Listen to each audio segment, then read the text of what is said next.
বাংলাদেশ ছেড়ে চলে যাচ্ছি একেবারে, এটাই শেষ যাত্রা, আর কখনোই হয়তো আর আসা হবে না।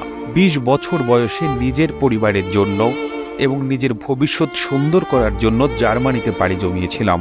আজ থেকে ঠিক ১৫ বছর আগে ঢাকায় দুটি ফ্ল্যাট কিনেছিলাম আমার নিজের টাকায়, একটা আমার মায়ের নামে আর একটা আমার স্ত্রীর নামে। আমার মা আবার ফ্ল্যাট আমার ছোট ভাইয়ের নামে লিখে দিয়েছে।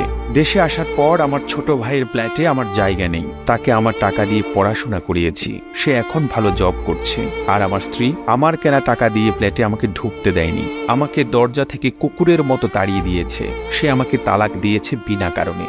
ঠিক বিনা কারণে বলা যাবে না, সে অন্য আরেকজনের সঙ্গে সম্পর্ক জড়িয়েছে।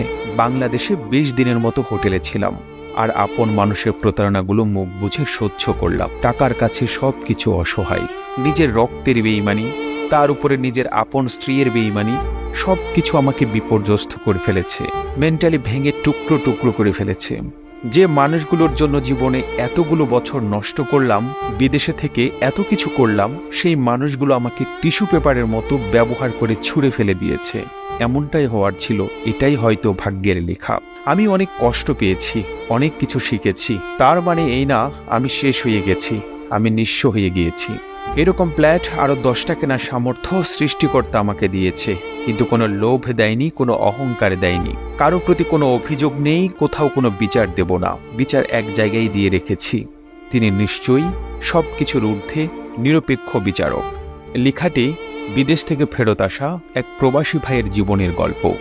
আর এই গল্পটি ভালো লেগে থাকলে আপনার ফেসবুকের টাইমলাইনে শেয়ার করুন এবং বিশ্ব বাংলা ফেসবুক পেজ এবং ইউটিউব চ্যানেলটি সাবস্ক্রাইব করুন।